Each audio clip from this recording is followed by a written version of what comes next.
For my 34th birthday, my family flew to Italy for a vacation without telling me.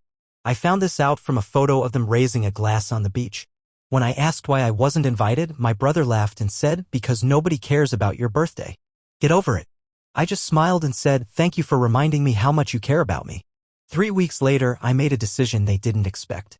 Yesterday they called 26 times, begging and screaming, "Please answer. We need you."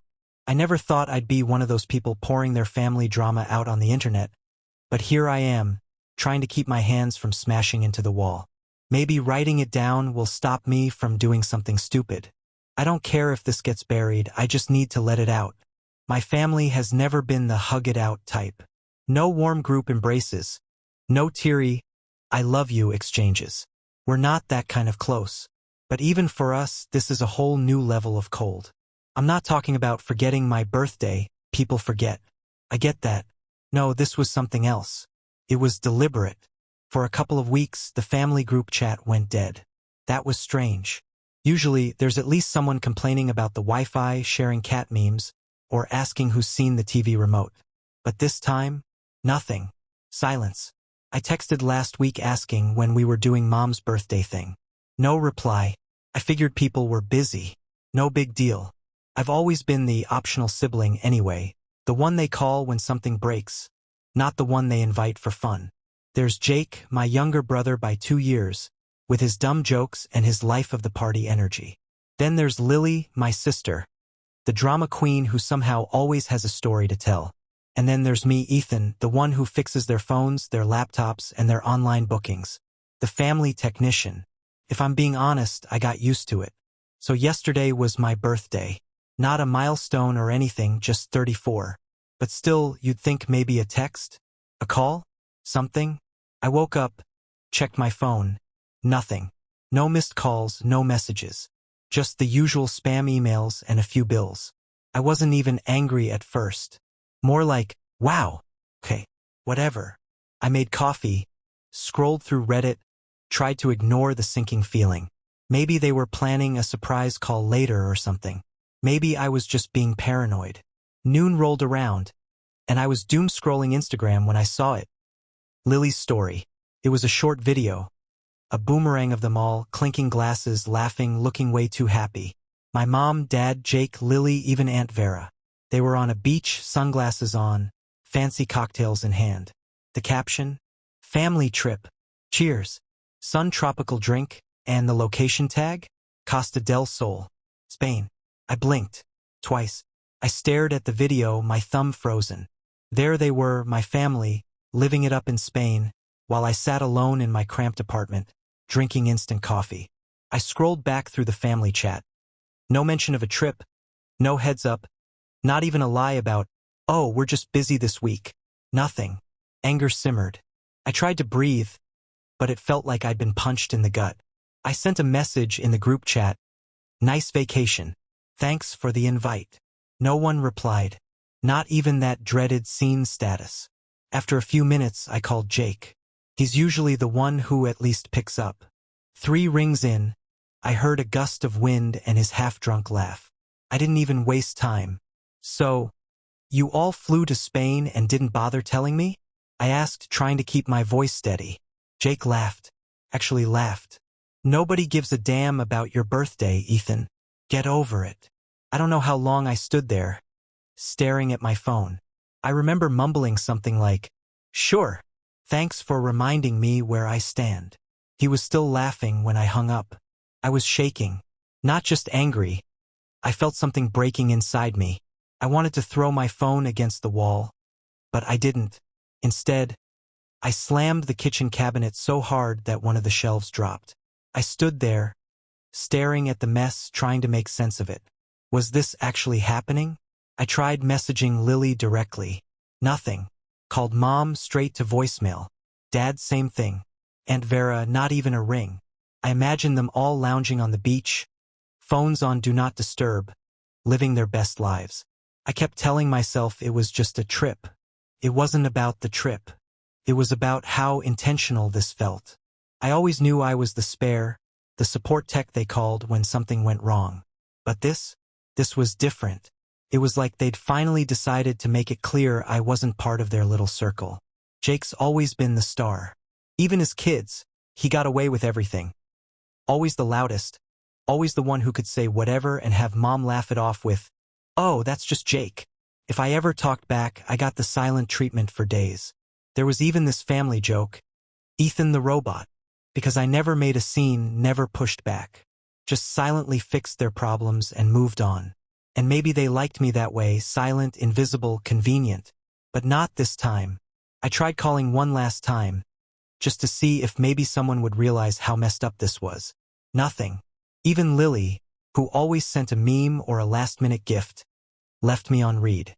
I even checked my email, half expecting some generic happy birthday e-card. Nothing. I knew exactly why Jake did it. He's always been weirdly competitive, even though I never played his game. He'd bring up old arguments just to get a reaction. He hated that I didn't react. So this was his move, leaving me out of the one thing that's supposed to be about family and then rubbing it in my face. Classic Jake.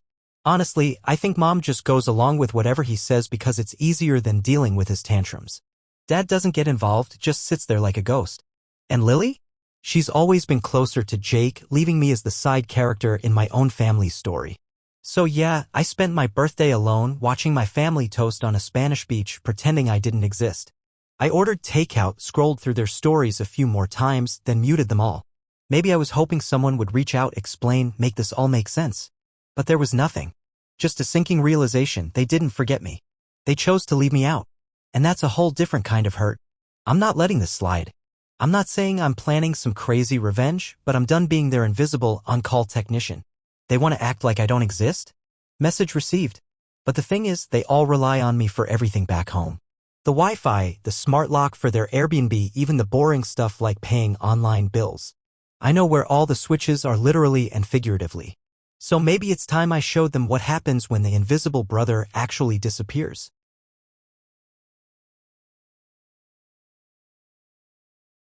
After that mess of a birthday, I didn't text them. I didn't call. I didn't even bother scrolling through their Instagram stories anymore. I just disconnected. Maybe part of me thought they'd reach out, realize how messed up it was to cut me out. But 2 weeks went by. 2 whole weeks of radio silence. And then my phone buzzed. For a second, I thought finally. But no. It was Jake. Just one line, no context. "Hey man, can you check on the Wi-Fi at mom's?" I actually laughed out loud. No apology. No, "Hey, sorry we ditched you on your birthday." Nothing. Just straight back to business as usual. I didn't answer. I just tossed my phone aside and went back to scrolling. 5 minutes later, it rang again. Jake's name.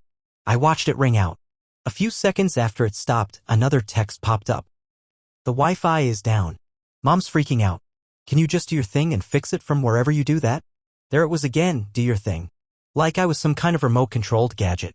I just put my phone on silent and went for a walk. When I got back, there was a message from mom now. All polite, like she hadn't ignored me for 2 weeks. "Hi honey. Hope you're well. Can you help with the Wi-Fi?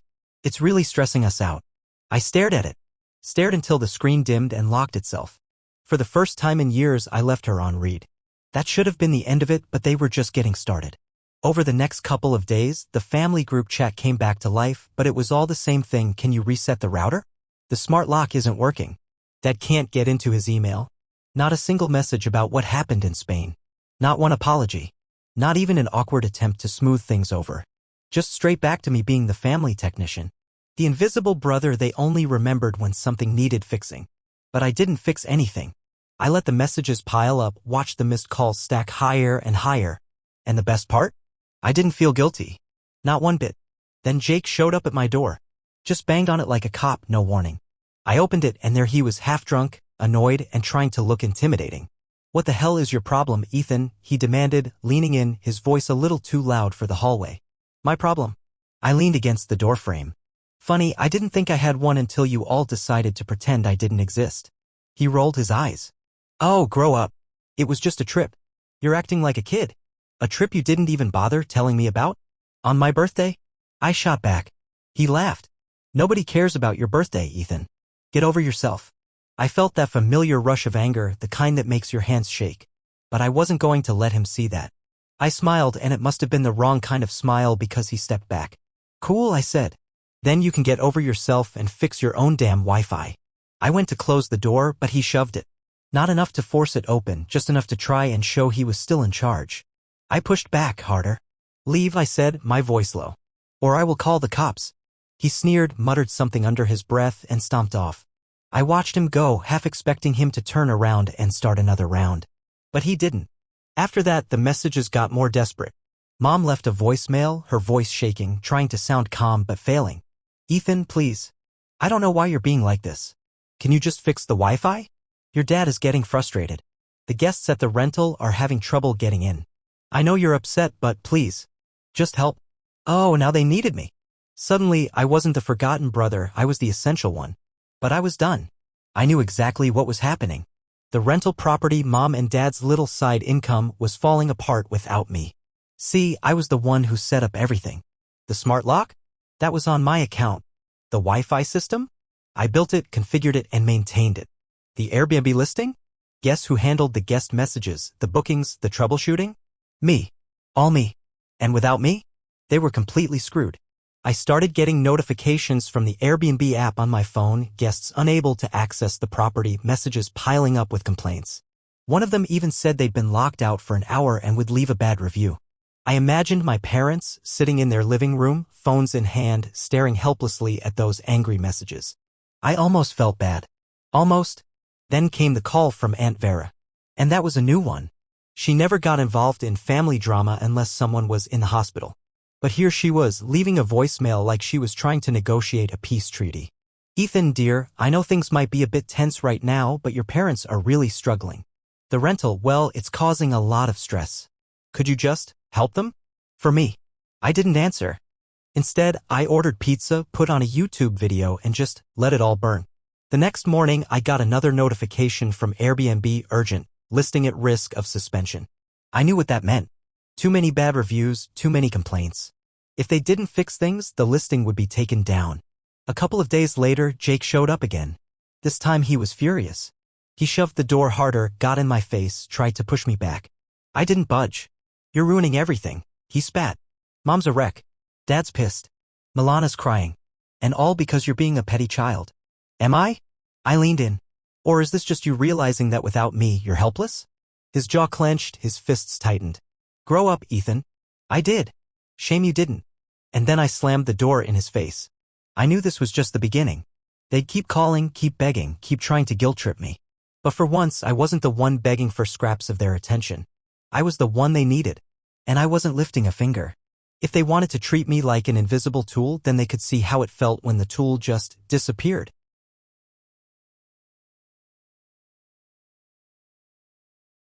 I thought the silence would last longer. I thought they'd at least try to figure it out themselves for a while. But no. Barely a week went by before the chaos began. At first, it was the usual texts, missed calls, voicemails. Jake, Lily, Mom, even Dad. They were trying every possible way to get through to me. But I ignored it all. I didn't mute them, I wanted to watch the desperation build. Petty? Maybe. But after years of being the family's invisible problem solver, I was done. Then the desperation got louder. Jake showed up again, hammering on my door. This time, his voice was frantic, teetering between anger and panic. I cracked the door open just enough to see his red face. Ethan, please, for the love of God, fix this, he nearly screamed. Mom's a wreck, Dad's losing it, and the Airbnb. Oh, the Airbnb, I cut him off, leaning against the doorframe. The family's precious cash cow. How's that going? It's a disaster. Jake yelled, his voice cracking.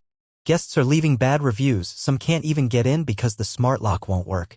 Airbnb sent a warning that the listing is at risk of being removed. You need to fix it. I need to. I raised an eyebrow, pretending to think. Funny, because I didn't need to be invited to Spain, did I? I didn't need to be part of the family trip. But now I need to fix everything. Jake's eyes widened. This isn't the same, Ethan. Stop being so dramatic. I laughed. Actually laughed. Dramatic? That's rich coming from you. I moved to close the door, but Jake slammed his palm against it, shoving it back open. Don't you dare walk away. We're family. Oh, now we're family? I leaned in, keeping my voice low. Where was that family when I sat alone on my birthday?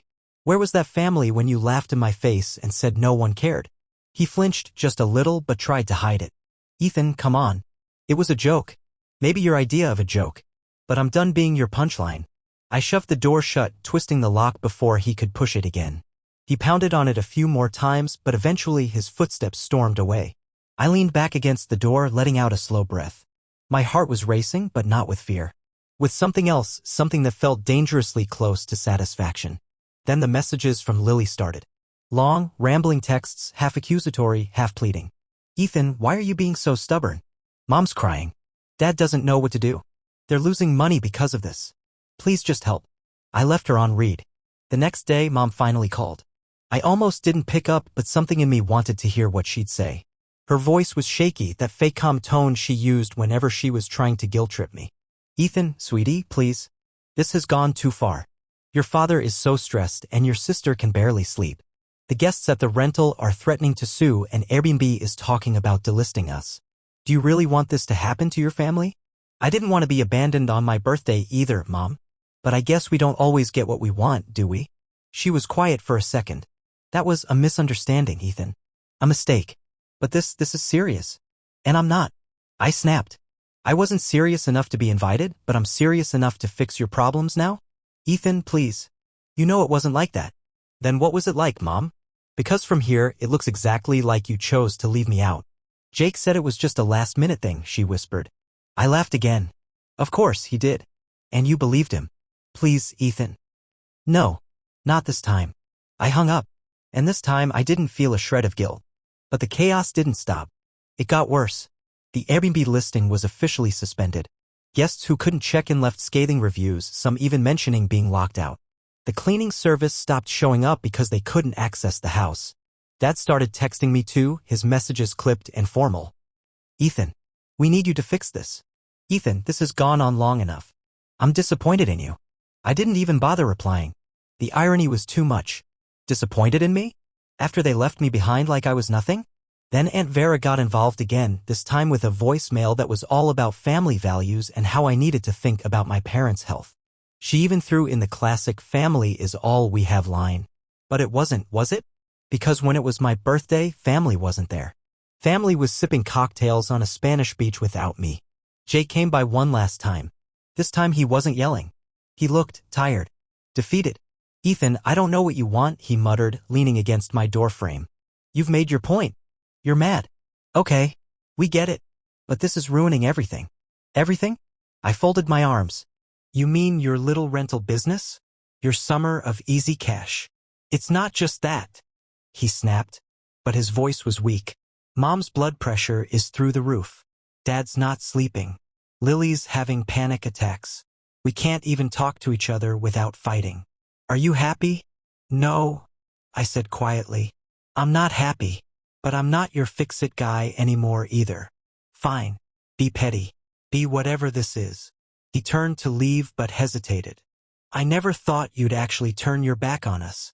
Did you ever think I'd be the one you'd leave behind? I shot back. He didn't answer, just walked away. That night, I got another email from Airbnb, final notice. Their listing was terminated. I knew what that meant. No more side income. No more easy money, and all their bad reviews would follow them wherever they tried to list next. My phone buzzed again. This time it was Lily. You win, Ethan. Happy now?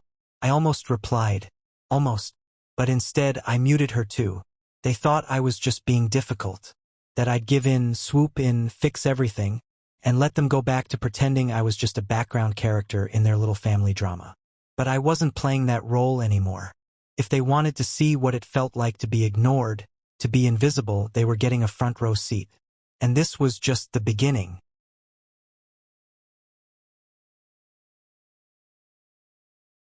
Silence.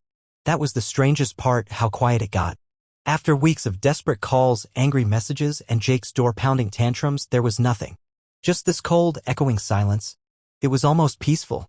But I knew it wouldn't last. I knew my family too well. They weren't the type to just give up. No, they were the type to double down, to twist the narrative, to find a way to make me the villain of the story. And right on cue, it began again. It started with a text from Dad. Just one line. You need to fix this. You're ruining us. I stared at it, the sheer audacity almost making me laugh. I was ruining them? The same people who left me out of a family trip on my birthday? Who laughed when I confronted them about it? Who only remembered I existed when they needed something fixed. I deleted the text. The next morning, Lily tried her turn. But this time it was different. Instead of passive-aggressive guilt trips, she sent me a series of frantic voice notes. Ethan, please, they're losing everything. The Airbnb is dead, Mom's freaking out, Dad is barely eating. I know you're mad, but this is too much. You're punishing everyone. Punishing everyone? No, I was just refusing to be their unpaid tech support. But of course, in their eyes, that made me the villain. A few hours later, Jake called. I didn't answer, but he kept trying. After the 5th call, he left a voicemail. You think you're so smart, don't you? Just sitting there, watching everything burn. Well, fine. Be a child. But don't you dare come crawling back when you need something. You're dead to us. Classic Jake. Always trying to flip the script, turn everything into a game of who's right and who's wrong. But I wasn't playing anymore. Then Mom's call came. This time, her voice was different, raw, shaking, desperate. Ethan, please. I'm begging you. Just fix the lock. The guests are threatening legal action. We've lost so much money. Your father, he's not well. We need you. I closed my eyes, listening to the message again. There it was. Not an apology. Not a recognition of what they did. Just another plea for help. Another attempt to use me as their safety net. I didn't reply. That night, I heard from a mutual friend, someone I hadn't spoken to in months. They were hesitant, awkward, clearly trying to be careful with their words. So, I heard things aren't great between you and your family, they started. I guess you could say that, I muttered, already annoyed. Jake's been telling people you're having some kind of breakdown. That you're ignoring everyone, that you've lost it. He's really worried about you. Of course he was. I almost laughed. Jake was the master of spinning stories, of playing the victim. I could already picture it, him telling everyone how his unstable brother was losing it, how he was just trying to help but I was pushing everyone away. It was a game to him. It always was. But not to me. A few days later, Aunt Vera called. I didn't pick up, but her voicemail was a masterpiece of manipulation. Ethan, I know you're upset, but family is all we have. I never thought you'd be so cruel. Your parents are suffering. Do you really want them to be ruined? Just because of some misunderstanding. Some misunderstanding. That's what they were calling it now. A misunderstanding that left me sitting alone on my birthday, watching my family sip cocktails on a sunny beach, laughing without me. I deleted the message. But the calls kept coming. Even my ex tried reaching out, probably dragged in by Jake's sob story. That was a new low even for him. But she didn't know the full picture and I had no interest in explaining it to her. Then the final blow came. Another email from Airbnb, your listing has been permanently suspended. I knew what that meant. They'd lost their rental income completely. And all the bad reviews, all the complaints, they would stay online for anyone to see. I checked Instagram mostly out of curiosity. Sure enough, Jake had posted some sad, cryptic story, fake people show their true colors eventually. A bunch of their friends were commenting, some offering support, others just liking the post without context. I watched it for a second, then swiped away. Let them play the victims. Let them spin their stories. I didn't care anymore. But then something happened I didn't expect. A few days later, my doorbell rang. I glanced through the peephole, expecting Jake, maybe with another round of threats. But it wasn't him. It was my dad. I opened the door, and for the first time in a long while, I saw something other than indifference on his face. He looked tired, defeated, old. Ethan, he began, his voice rough. Can I come in? I didn't say anything, just stepped aside. He walked in, stood awkwardly in the middle of the room, his eyes scanning the walls like he didn't know where to look. I came to say I'm sorry, he muttered finally. About Spain. About how we treated you. That was new. That was something I never expected. I leaned against the wall, crossing my arms. Okay. It wasn't right. I should have spoken up. But I didn't. I let Jake take over, like always. He looked down at his shoes. I thought it would be easier. But I see now, it was just cowardice. For a moment, I didn't know what to say. I'd spent so long being angry, so long convincing myself they'd never care. And maybe they didn't. Not really. But here he was, standing in my living room, trying. Why now? I asked, my voice steady. Because we lost everything, he whispered. And I realized. It's because we lost you first. The bitterness twisted in my chest. Part of me wanted to stay angry, to throw him out and tell him to fix his own mess. But another part just felt tired. I took a slow breath. I'm not your tech support, Dad. I'm not a tool you call when something's broken. I know, he whispered. I'm sorry. Silence settled between us. And in that silence, something shifted. Maybe not forgiveness. Not yet. But maybe the start of something else. Sit down, I said, nodding to the couch. We should talk.